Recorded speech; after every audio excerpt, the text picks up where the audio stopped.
Have you ever had a need and had no idea where the answer would come from? Have you ever thought, there's no way, I just can't do it? God likes to do the impossible. He likes to work in the unusual way. Join me today as we learn how God provided the temple tax in a very unique way. Welcome to Refining Grace, where we study the Word to become refined, strengthened, and full of God's grace. In Matthew 17, Jesus and the disciples had come to Capernaum. Jesus went on to the house that they were staying, and Peter was walking around the town. Maybe he was getting supplies for supper, just looking around, taking it easy. The Bible doesn't specify. We know that it was getting close to Passover, though, because Peter was approached and asked about the tribute tax. You see, the temple had a tribute tax, and any man over 20 years old had to pay it once a year.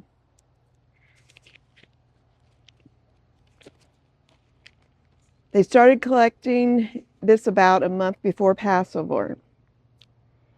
This tax money was used to help maintain the temple. The temple had a lot of activity and thus a lot of wear and tear. The tribute tax collectors stopped Peter in the city. They asked him, "Does your master pay the tribute?" I'm sure Peter was like, yeah. Well, Peter was thinking, we have no money.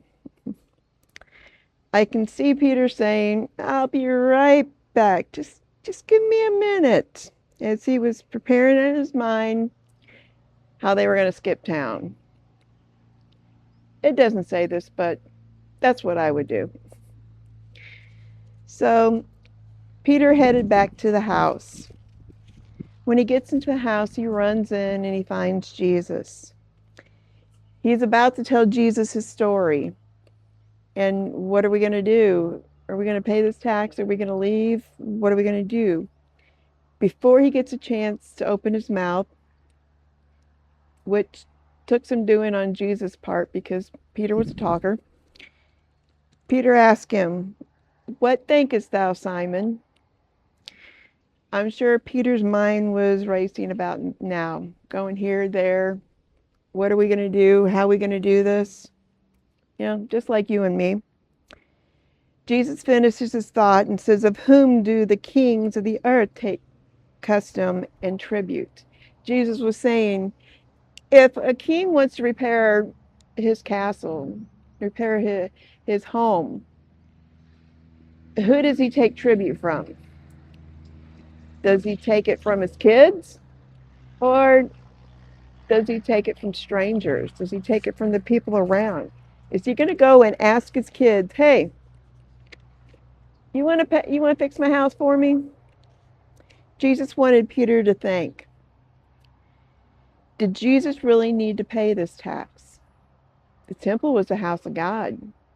Jesus was the Son of God, Son with a capital S. Did he really need to pay it? Peter answers, "Of strangers." Jesus then says, "Then are the children free?" But he didn't stop there. He had made a compelling argument. He had let Peter know, I don't have to pay this. I'm the Son of God. That's my Father's temple. But he continued with, "Notwithstanding, lest we shall offend them." Even Jesus did stuff to keep trouble down and to set an example. You know, sometimes we do things not just because we have to, but because it's the best thing to do at the time to calm nerves or to just to keep trouble from arising. Jesus told Peter to go to the sea and cast a hook. Jesus was saying, "Okay, Peter, we're going to do this, but you're going to work a little." Remember, Peter was a fisherman. says, you're going to use the talent that I gave you. Go fishing. But no net or boat. See, that's how Peter usually fished, was with a net or a boat. That's what he was really good at. He told him, go throw a line with a hook out. Basically, Peter, go get your fishing pole. I can see the wheels turning in Peter's head. Peter was a fisherman. He knew how much fish went for. He knew how to sell them. He knew that one fish wasn't going to be enough.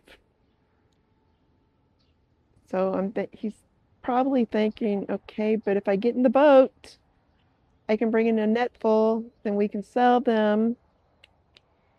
You see, sometimes God wants to use our talent, but we're not responsible for the outcome.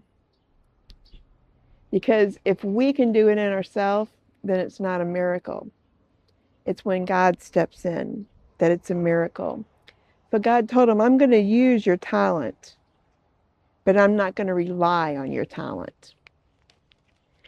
God has given each of us a talent to be used, but he won't rely on it.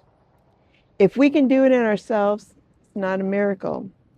Jesus told Peter that first fish. Jesus told Peter that the first fish that he will catch will have the money in its mouth. Again, I'm thinking Peter's thinking, I've caught a lot of fish. I've drug up a lot of stuff from the bottom of the Sea of Galilee. Never had a fish with money in its mouth.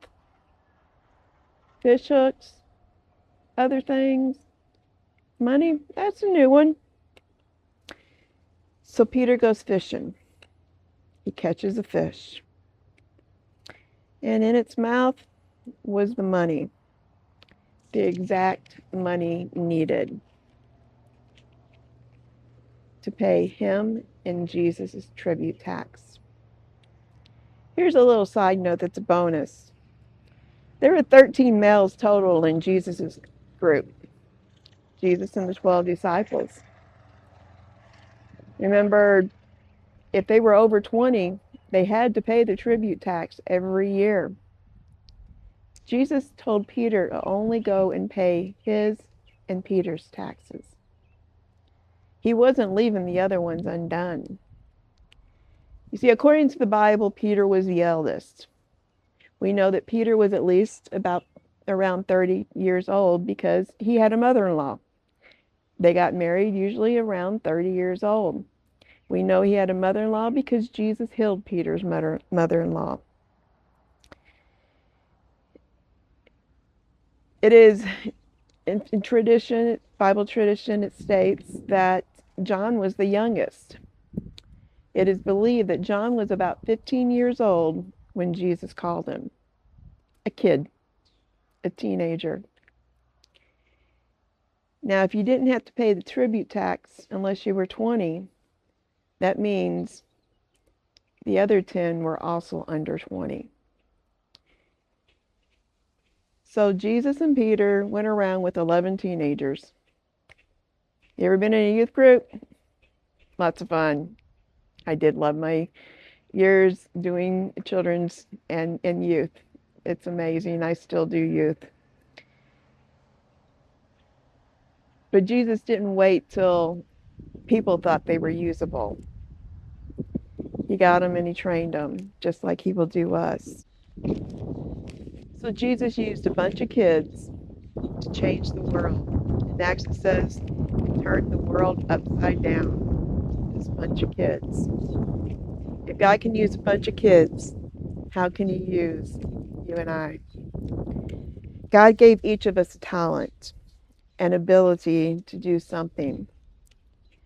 Our responsibility is using the talent how God instructs. We are not responsible for the outcome. We're only responsible for using the talent how God says, for doing what God says. The outcome, that's God's responsibility. When Jesus told Peter to step out into the sea, Peter wasn't responsible for walking on the water. He was only responsible for stepping out. It was Jesus that caused him to walk on the water. Jesus was responsible for the results. What is God asking you to do today? What talent is he asking you to use? Peter didn't have to use his talent to the full extent. In fact, he had to use it in a different way. He just had to throw out a line. He didn't use it in the boat in the sea. He fished from the shore. Maybe God is asking you to use your talent in a way that's unusual for you, in a way that you're not sure about. He may be asking you to fish with a fishing pole on the shore instead of the sea. You're not comfortable with it, but grab your pole, throw out your line. God will bring in the fish. Not just any fish, but the one that's holding just what you need. If you enjoyed this lesson and got something out of it, my lesson on the 9 steps of prayer should be showing up right here.